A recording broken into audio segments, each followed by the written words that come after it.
Off on the last lecture where we're talking about the brain and sleep. And the last lecture, we talked a little bit about the brain structures, the cells, and the things that we see in the brain, just to get everybody on the same page when it comes to some terminology. So we talked a little bit about the limbic system, and mostly it's just so that you know these parts, and when we talk about them with the neurotransmitters, they'll make sense and you know where they're actually located in the brain.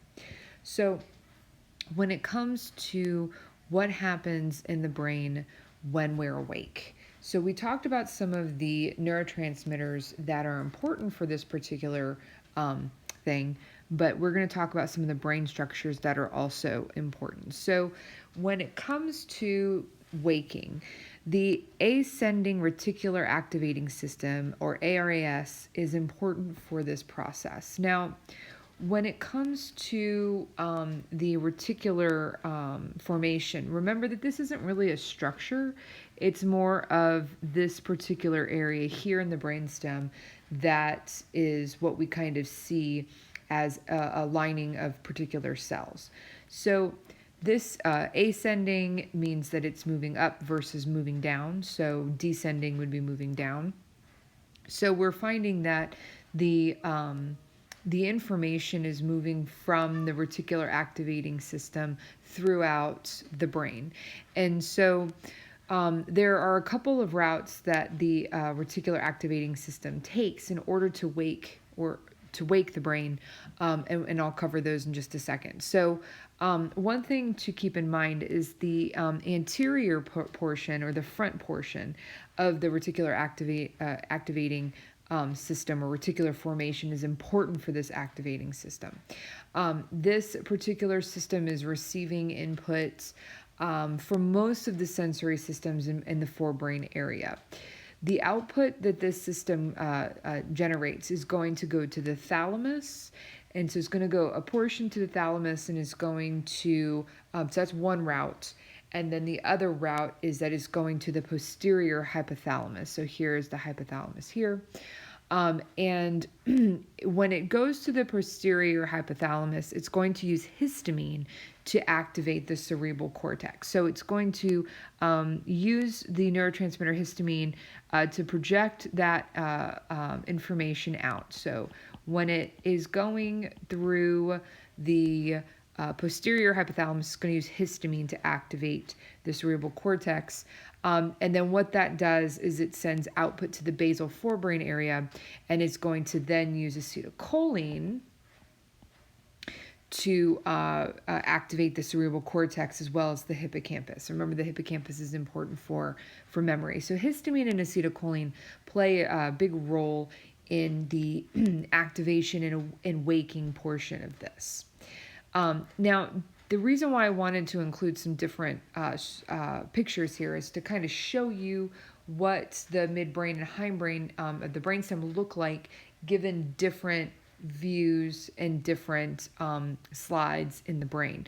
So, here we have the brain here, where like the eye would be here, and this is the back of the brain here with the cerebellum. Here would be the front of the brain. Here is the frontal sort of area, and then it's kind of back this way with the cerebellum as being in the back of the brain. Here you can see where the medulla is located in the brainstem. And then this right here, this would be kind of a back view with the cerebellum being the back of the brain. You can see your two thalamuses, that because there are you have one per hemisphere.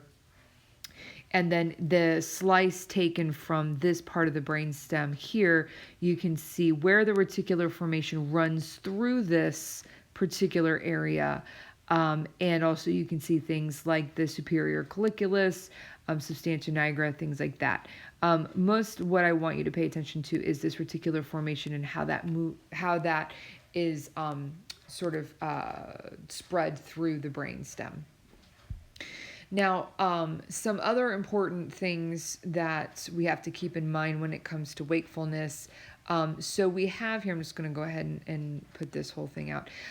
So the locus coeruleus is important for stimulating wakefulness, and it uses norepinephrine to do that. It's going to activate the forebrain, and it's going to activate those sensory areas and those integrative areas so that we can respond to our environment.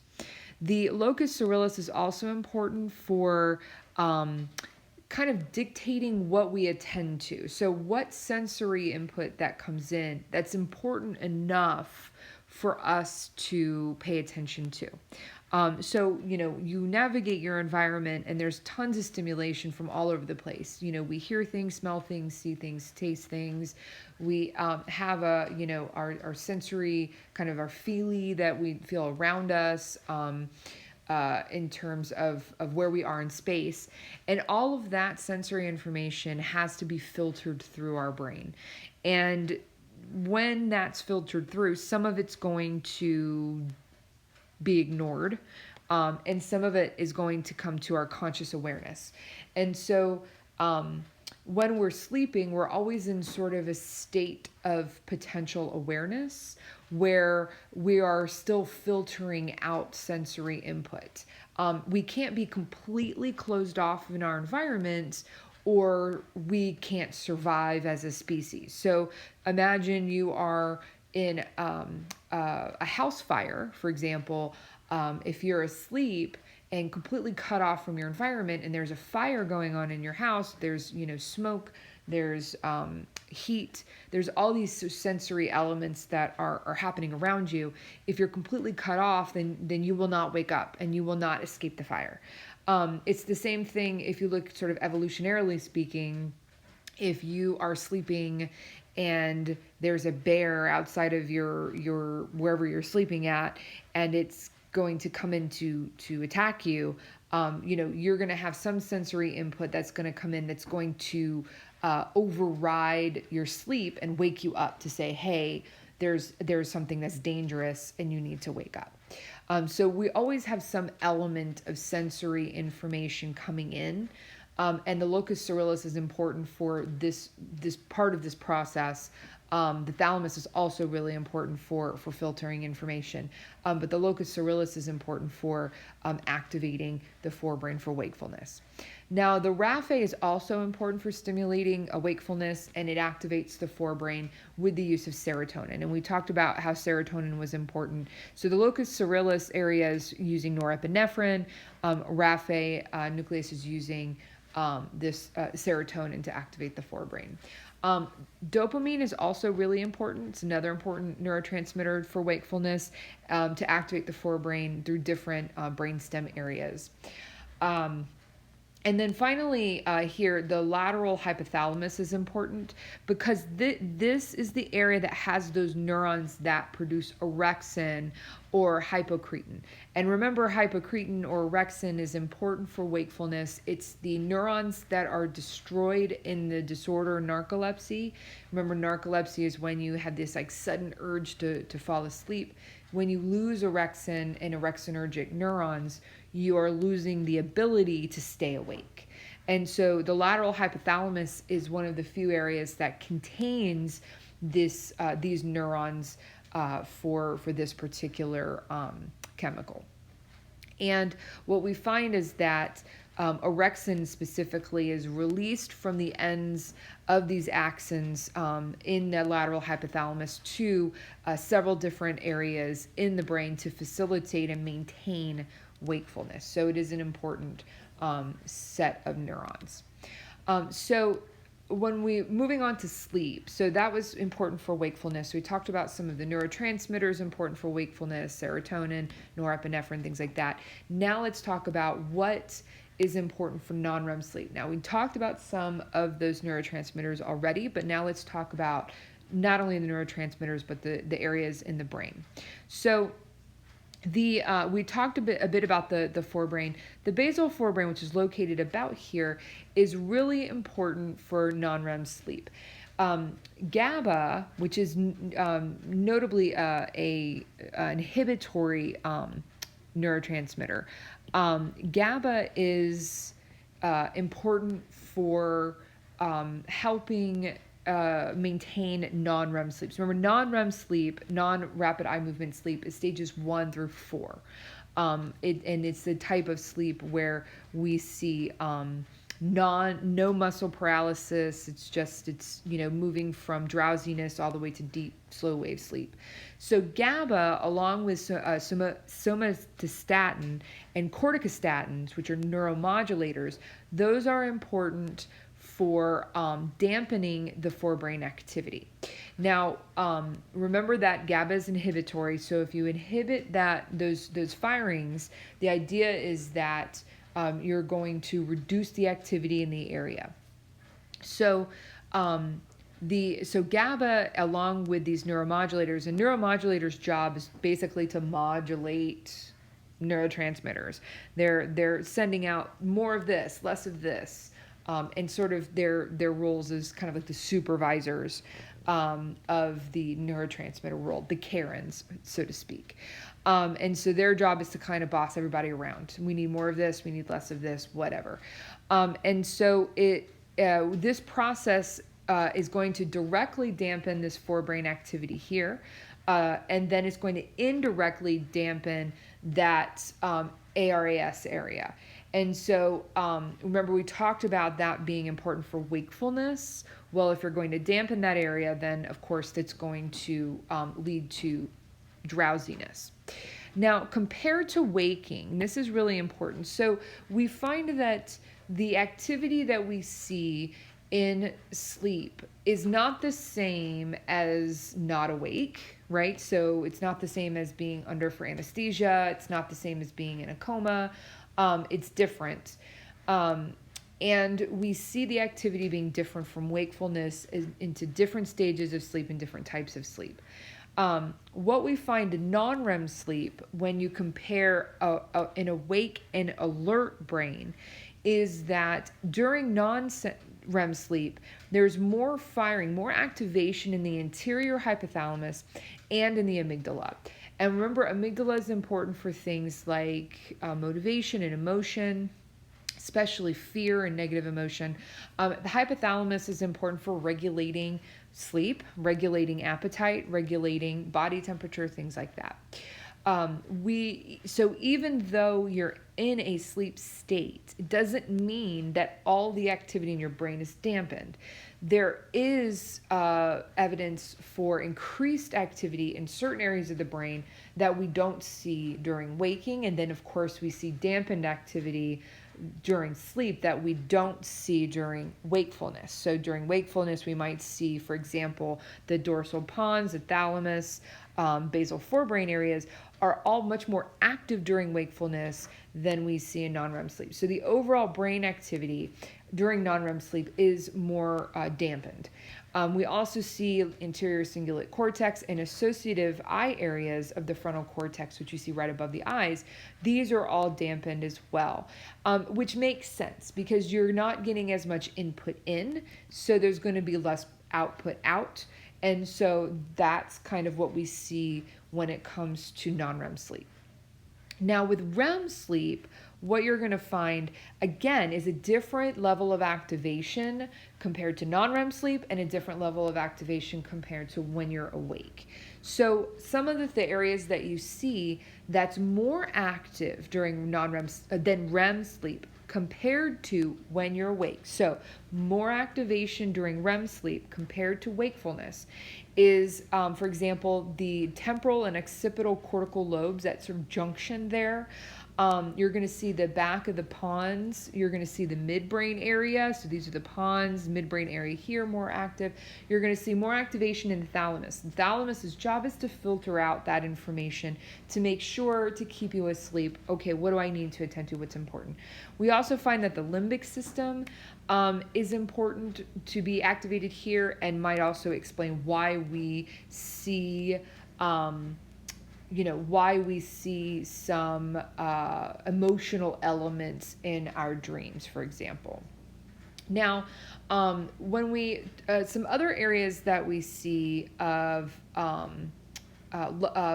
different activation, and before I move to the next slide, I want to point out this occipital area. So one thing that we would expect to see in the occipital lobe is greater, in some cases, less activation overall, because you're not going to get visual input in because your eyes are closed. But you would expect to see some indication of visual association cortex, because we're actually seeing things in our dreams.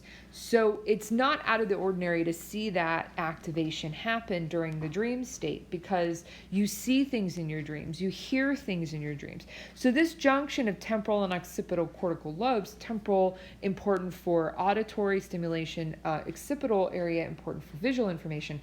When we're actively dreaming, you're going to see activation in these areas.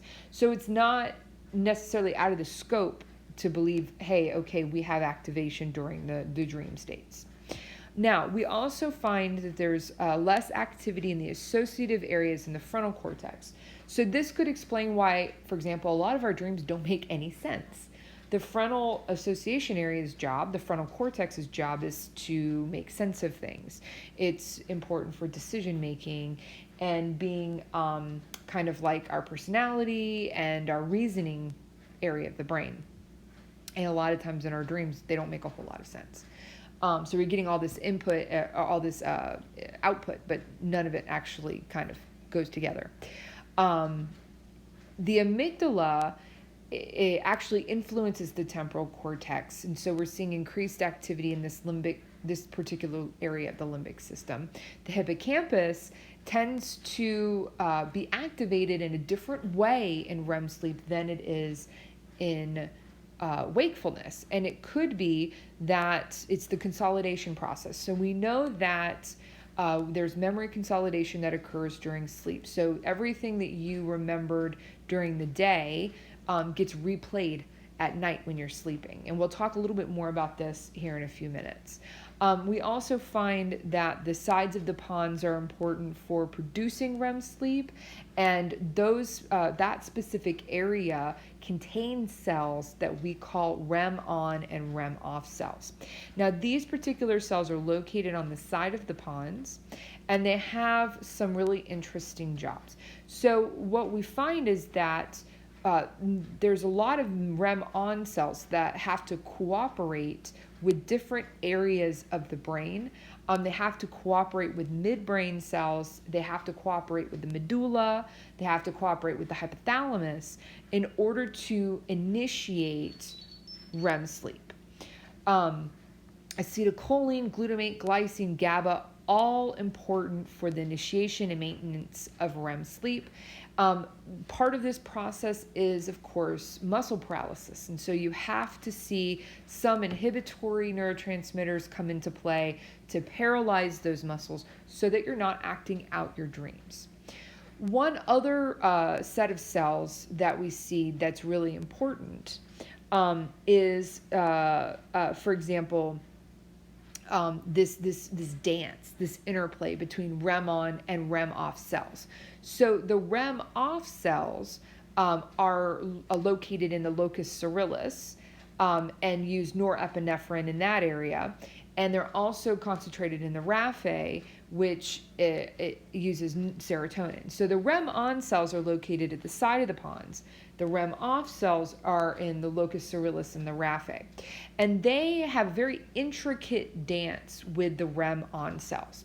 So the REM-off cells are going to inhibit or stop the REM-on cells from activating.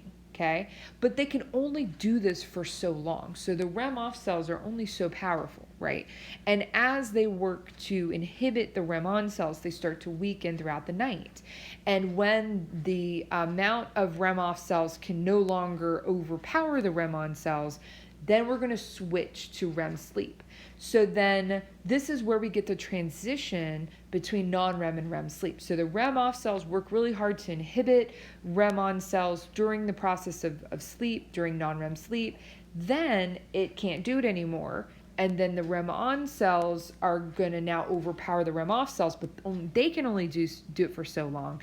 And then what ends up happening is then we see the switch from REM to then non-REM sleep. So That's an interesting kind of a dance that they have in order to maintain these different stages and types of sleep throughout the night. Now, another important factor when it comes to sleep is this particular structure that we call sort of the switch. It's the ventrolateral preoptic nucleus, or the VLPO. Now, the VLPO's job is to switch us from from a wakefulness to sleep. Okay, and so this is a really important small group of cells that's located in the interior hypothalamus. It's a very tiny area, really, and that the hypothalamus, which is located here, is really just a very small structure that's made up of a bunch of nuclei. So it contains like the suprachiasmatic nuclei, for example, the SCN, which is you've learned about through the circadian rhythm lecture, important for initiating sleep. It's important for keeping our body rhythms. The hypothalamus, in the frontal portion of the hypothalamus, contains this ventrolateral preoptic nucleus that's important for becoming activated when we fall asleep. And the amount of activation is actually correlated and proportional to the depth of sleep. So the more activation we see in the ventrolateral preoptic nucleus, the deeper the sleep is. Okay, this particular nucleus is extremely sensitive to sleep deprivation, and we see, for example, if there's lower activity in this area, you're not going to get as deep sleep and you're not going to feel as rested. We know that because this is located in the hypothalamus, of course, it has very close connections to other areas of the hypothalamus, other nuclei that help generate circadian rhythm and body rhythm. So it's important for this process of switching sleep on and off. Not the only switch, not the only thing that's important, but it is one of the ones that's important. Now, the last thing I want to cover is a particular study that I have for you guys to read. Now, I'm not going to go over every research article that I have in the readings, but this one's especially important. It's a little bit heavier in terms of neuroscience, and so I want to just cover the very, very basics. So this particular article was featured in an NPR blog called No Rest for Your Sleeping Brain, and it comes from a study that was published in April 2015 by Foster's group, or Foster and colleagues published this in Neuron. And so what they did is a really fascinating thing. So they used a methodology called ECOG, or electrocardiography, and corticography. And so what this is where you actually open the brain and open the skull, and you peel back the meninges, and you place electrodes directly on the brain. Now, this is something that does not happen super often in terms of the kinds of data that you can collect. You find these kinds of studies happening where you actually have electrodes placed directly on the brain in studies that are already being conducted in surgery for people who have epilepsy who are having brain surgery. So you're not going to take a healthy person who is completely fine, nothing wrong with them, and then open their brain up, place some electrodes on there, right? That would not be considered ethical. So it's done to animals, it's done to monkeys and to rats and things like that, but it's not done for healthy humans. There's a YouTube video on here. I do warn you, it is graphic. I believe, if I'm not mistaken, this particular video might be graphic. But it is a particular process that's used during in preparation for surgery for epilepsy. And so what ends up happening is the brain's already open. They're already doing the surgery, and so what scientists will do is say, hey, you're already having this surgery. Can we go ahead and do this particular study? Okay, so just to let you guys know, this YouTube video actually is not graphic. It is an Inside Edition special on a brain surgery, and it's a very interesting story about this particular patient who had seizures, and so check that out. That's a really interesting video. Now, this Foster study. So what they did is they took 3 human epileptic patients. They placed the electrodes on there using ECOG. And then what they did is they asked the patients during the day questions like, did you drive to work today? And so the idea is that they wanted the patients to think about and recall what we refer to as episodic memory retrieval. So episodic memories are memories about yourself. They're memories about episodes of your life. And so you can recall what you did, what you ate, what happened to you. And so think of them like little movies that you have of your life. And so the researchers asked them these questions, and they wanted them to basically recount what they did that day.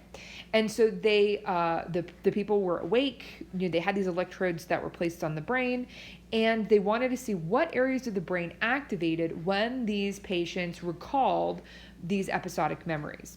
And so what they found is that the medial and lateral parietal cortices were coordinated during the activities that they had them do during the experiment, as well as when they were asking them questions about their day.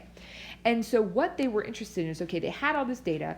Now they wanted the people to go to sleep. And so during the night when these patients were hospitalized with these electrodes placed on their brain, and the scientists monitored their sleep.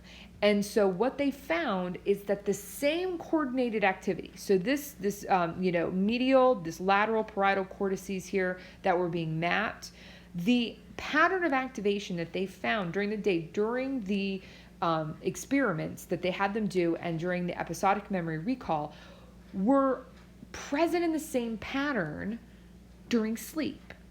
And so when the person was asleep, this evidence is basically saying that the activities, the brain activity that we see during sleep has a pattern and is coordinated and looks a whole lot like the pattern during wakefulness. And so what this is telling us is that when you sleep, it's not just random activity. It's not just random firing. This is coordinated. This looks a lot like what you would see when the person is awake. And so you can see that, when the person's doing a task versus when they're asleep, this pattern of activity looks really similar. When they're asking people questions about what they did that day, look really similar to sleep. So what this does is it actually provides us some evidence for some dream theories. We're going to get to dream theories more towards the end, or the middle of the semester to the end. And we're going to talk about some ideas and theories as to why we dream. And there are some theories that's basically dreaming is just completely random. It's just our brains trying to make sense of what's going on in our brains with no real input-output. There are other theories that say, we're all interconnected into, a fiber of this universe, and we're all interconnected with one another. And then there's theories that talk about trying to explain the brain. And then there's theories, of course, that are more like not really rooted in science, right? We're going to talk about the more scientific theories. This evidence actually conflicts with the cognitive scientists' theories that sleep and dreaming is random. So dreaming is random firing of neurons that our brains are just trying to piece together. This is actual direct evidence that conflicts with this theory that says that it's random. This evidence is not random. This activation is patterned very similar from sleeping and also wakefulness. So these are the kinds of studies that we need to do to understand what's going on in the brain while we sleep and while we dream, in order to better understand dreaming itself. So that kind of wraps up the lecture slides for this particular lecture. If you have any questions, please feel free to email me, and I will see you next time.